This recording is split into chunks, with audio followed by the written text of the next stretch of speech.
Hello everyone. तो definite integral हम पढ़ रहे थे, ठीक है। तो डेफिनेट इंटीग्रल में आपने ये देखा था कि डेफिनेट इंटीग्रल क्या होता था कि हम एक लिमिट रख देते थे ए से लेकर के बी तक की, ठीक है, किसी भी फंक्शन की जो इंटीग्रेट होता हो। तो क्या कहते हैं उसको, इंटीग्रेटेबल फंक्शन को लिमिट रख देते थे ए से लेकर बी तक की, ठीक है, और तब इंटीग्रेट करते थे dx, ठीक है। तो this is a integratable function. Let's say इसका नाम क्या है, ax, ठीक है, या क्या मतलब ax ही है, ठीक है। तो ये तो हमारा एक फॉर्म हो गया, ठीक है। इसको हम कैसे लिख सकते हैं, ax इज इक्वल टू, ठीक है, चलो अच्छी बात है, ये हो गया। मान लो कहने के लिए हम कह देते हैं कि एक फंक्शन है ए से लेकर के बी तक, ठीक है, fx dx, ठीक है, जो कि इंटीग्रेट होकर के क्या बन जाता है, कैपिटल F x। वैल्यू तो भाई इसमें भरनी पड़ेगी, कहाँ से कहाँ तक, ए से लेकर बी तक, ठीक है। तो अगर ये डेफिनेट इंटीग्रल इंटीग्रेट होके ये बनता है और वैल्यू इसकी ए से बी तक जाती है, तो इसकी वैल्यू होगी f of a minus f of b, ठीक है। ये होता है एक्चुअल में इंटीग्रेशन, डेफिनेट इंटीग्रेशन, ठीक है। एक्चुअल में डेफिनेट इंटीग्रेशन ये होता है कि भाई फंक्शन को इंटीग्रेट किया, इंटीग्रेट करके मान लो उसकी वैल्यू आ गई कोई fx, ठीक है, तो उसमें दोनों वैल्यू रखेंगे, लोअर लिमिट और अपर लिमिट। अब उस फंक्शन में अपर लिमिट रखेंगे, ठीक है, एक चीज़ मैंने उल्टा लिख दिया, fb माइनस fa होगा, अपर लिमिट माइनस लोअर, इसलिए मैंने यहाँ पे माइनस लगाया हुआ है, ठीक है। एक्चुअल में क्या होगा, ब्रैकेट जब खुलेगा तो fb माइनस fa होगा, ठीक है।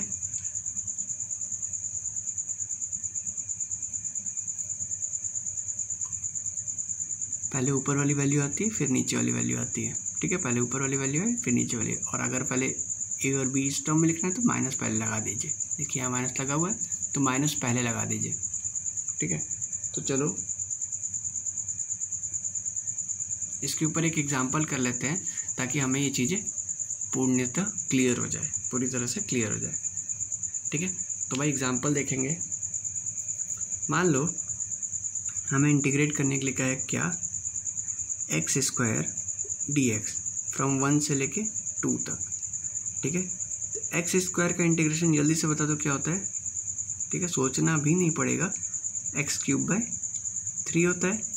लिमिट कहाँ से कहाँ तक दिया, 1 से लेकर के 2 तक दिया, ठीक है। तो क्या बनाइए, एफ बी यानी ऊपर वाला, तो 2 का क्यूब बाय 3 माइनस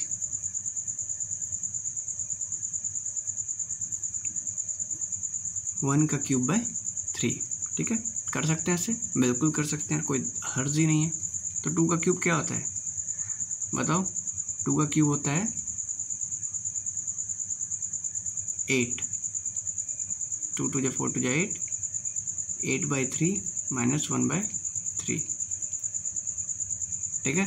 तो आंसर क्या आया, क्या है आंसर, 8 माइनस 1 7 बाई 3, ठीक है। इसमें कोई कांस्टेंट वाला टर्म नहीं होता है कि कांस्टेंट सी ऐड करे सी ऐड ना करे, ठीक है। इसमें कोई ऐसा टर्म नहीं था, क्यों, क्योंकि दोनों का सी एक ही होगा, ठीक है, और दोनों का सी आपस में कैंसिल हो गया। एफ बी का भी सी प्लस सी ही होगा, एफ ए का भी सी प्लस सी ही होगा, तो दोनों का सी कैंसिल हो गया।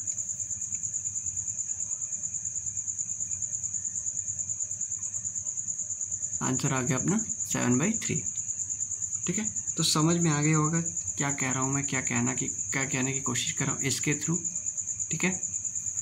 चलो अब आगे बढ़ते हैं थोड़ा सा, आगे क्या देखेंगे, देखो भाई इसके बाद हम पढ़ेंगे प्रॉपर्टीज़ अपनी डेफिनेट इंटीग्रल की, ठीक है। तो हेडिंग डाल दो, some properties of some properties of definite integral, some properties of D I. ठीक है, तो भाई ध्यान से देखना कि डेफिनेट इंटीग्रल की कुछ प्रॉपर्टीज पढ़ेंगे। ठीक है,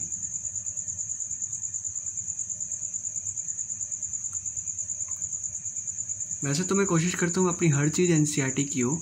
ठीक है, लेकिन यहाँ पे देखो एक चीज़ मैं डिफर करूँगा कि प्रॉपर्टी मान लो पहली, ठीक है, एनसीईआरटी ने सब्स्टिट्यूशन लगाया, लेकिन टी के लिए भी सेम कंडीशन वही हो जो अपनी एक्स के लिए थी, तब सब्स्टिट्यूशन मेथड लगेगा भी। ठीक है, सब्स्टिट्यूशन मेथड तभी लगेगा जब टी के लिए भी सेम कंडीशन हो जो एक्स के लिए हो, तभी लगेगा सब्स्टिट्यूशन मेथड। ठीक है, यहाँ पे हम स्टार्ट करेंगे लिमिट चेंज से। तो मान लो इंटीग्रेशन हो रही है ए से लेकर के बी तक, किसकी, एफ एक्स की। ठीक है ना, एफ एक्स की ए से लेकर के बी तक की इंटीग्रेशन हो रही है।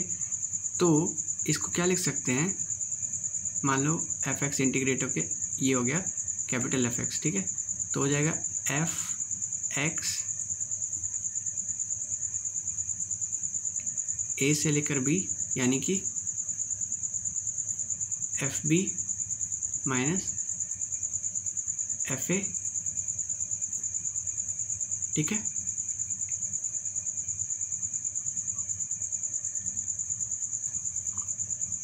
अगर मान लो इसमें से हमने माइनस कॉमन ले लिया, माइनस कॉमन ले लिया तो क्या बचा, F A minus F B. ठीक है, F A minus F B. तो इसको और क्या लिख सकते हैं, माइनस एज इट इज उतार दिया। ठीक है, इसको लिख सकते हैं ना, ए से बी तो ए ऊपर और बी नीचे, एफ एक्स डी एक्स। ठीक है, तो डायरेक्टली लिंक इसका है, डायरेक्टली लिंक इसका है, इसका है कि भाई इसको अपन ये भी लिख सकते हैं। ठीक है, integration from A to B F X D X is equal to minus of integration from B to A F X D X. ठीक है, मान लो 2 से 3 यहाँ पे रहता तो यहाँ पे 3 से 2 कर सकते थे, बस माइनस साइन आ जाता। तो लिमिट्स जो हैं इंटरचेंज हो जाती हैं केवल एक साइन भर से। ठीक है, अगर पॉजिटिव है तो नेगेटिव और नेगेटिव है तो पॉजिटिव। ठीक है, समझे? चलो,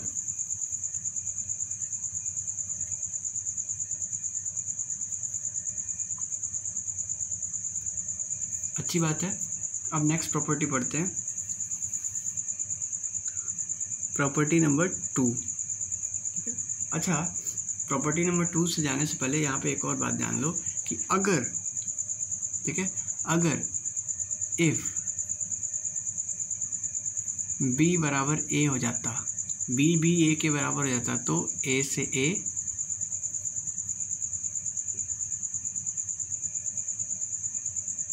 से a F X D X. ठीक है, a से लेकर a F X D X की वैल्यू क्या होगी, F A minus F A is equal to 0। ठीक है भाई, तो ए से ए सेम लिमिट की वैल्यू हमेशा क्या होती है,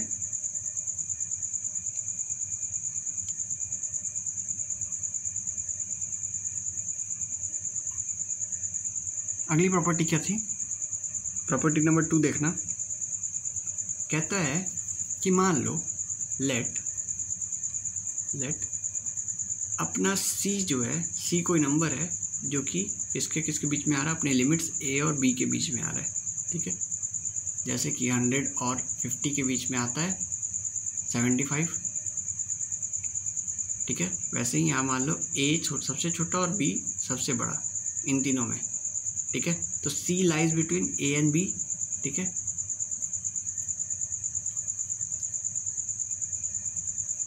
चलो, तो इंटीग्रेशन से इसका क्या लेना देना है, इंटीग्रेशन से इसका लेना देना है कि if we integrate from a to b, ठीक है, एफ एक्स डी एक्स,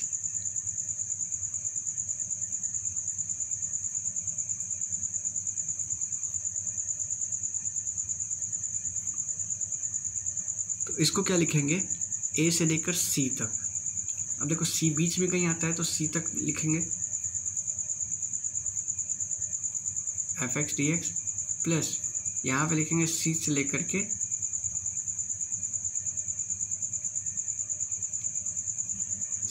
के बी तक। ठीक है, सी वाला जो बीच वाला है ना उसको यहाँ पे अपर एंड और यहाँ पे लोअर लिमिट करेंगे। ठीक है, सी से लेकर बी तक एफ एक्स डी एक्स। याद रखना इसको, ठीक है, बहुत काम की चीज़ है, बहुत पते की चीज़ है, इस चीज़ को याद रखना। चलो आगे बढ़ते हैं। मैं क्वेश्चन सब पे कराऊंगा, एक एक चीज़ पे क्वेश्चन मैं कराऊंगा। ठीक है, तो ये मत सोचना सर पढ़ा देंगे बस क्वेश्चन ही कराएंगे, इस चीज़ पे क्वेश्चन कराऊंगा। तीसरा इसका वो लिख लेना, तीसरा इसका प्रॉपर्टी लिख लेना, प्रॉपर्टी नंबर 3 लिखाने जा रहा हूँ मैं, प्रॉपर्टी नंबर 3।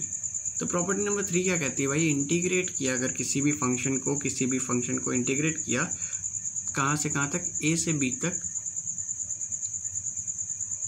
ठीक है, तो क्या करेंगे, वो इंटीग्रेशन किसके बराबर और हो सकता है, ए से B function of A plus B minus X D X. ठीक है, इसके बराबर भी होगा, वही सेम चीज इसके बराबर भी होगा। ठीक है, प्रॉपर्टी नंबर 3 कर रहे थे हम। ठीक है, वही सेम चीज इसके बराबर भी होगा।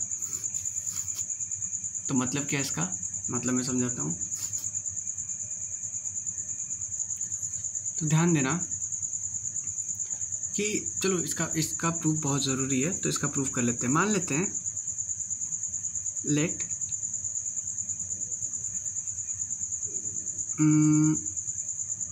टी बराबर ए प्लस बी माइनस एक्स।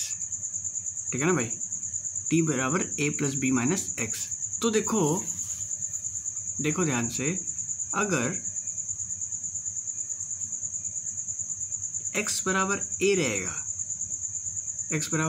तो t बराबर क्या रहेगा, a plus B minus A plus A cut गया तो बचा क्या, b।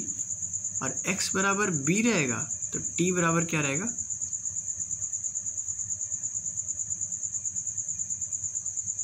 ठीक है, t बराबर क्या होगा, b माइनस बी कट गया दोनों, अब बचा क्या, a। ठीक है, तो ये इंपॉर्टेंट है, नोट कर लेना। ठीक है, जरूरी है। ठीक है, तो देखो क्या लिखते हैं, ए से लेकर के बी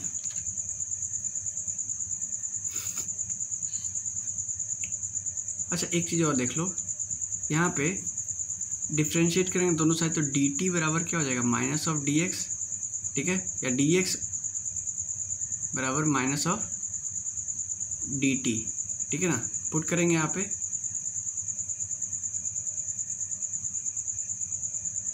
ए से B F X D X is equal to minus of, क्योंकि माइनस डी टी है, माइनस ऑफ बी से ए, क्योंकि X is equal to A पे वाई की टी की वैल्यू क्या होगी, बी होगी, और X is equal to B पे टी की वैल्यू क्या होगी, ए होगी। ठीक है,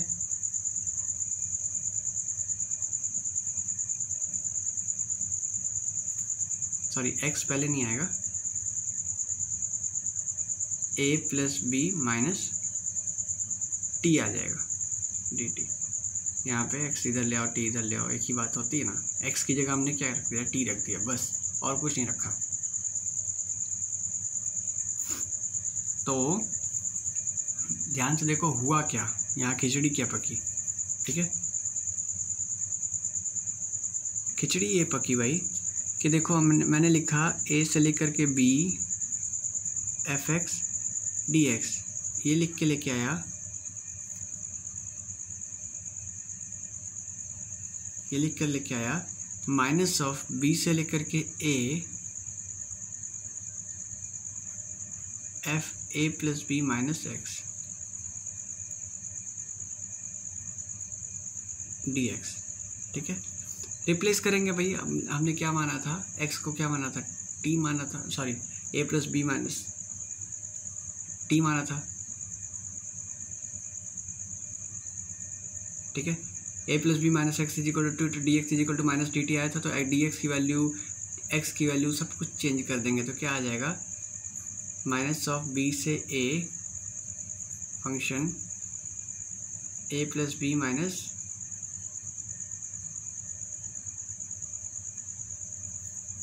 A plus B minus X D X, sorry X नहीं, यहाँ पे तो टी आएगा ना, टी डी टी, ठीक है। अब देखो माइनस है तो लिमिट चेंज हो जाएंगी, ठीक है। माइनस हटाने के लिए क्या करेंगे, लिमिट चेंज कर देंगे। तो अब फिर से ए से लेकर के B F A plus B minus T D T,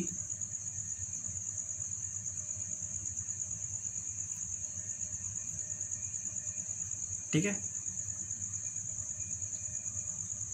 A plus B minus T D T, ये हो गया सेम टू सेम। चलो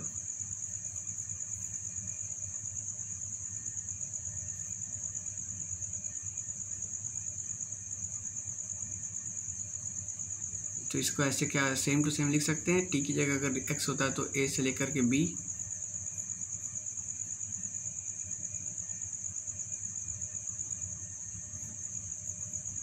ठीक है भाई। ये हो गया अपना प्रूफ, इसमें कोई दिक्कत ही नहीं आई, ठीक है। तो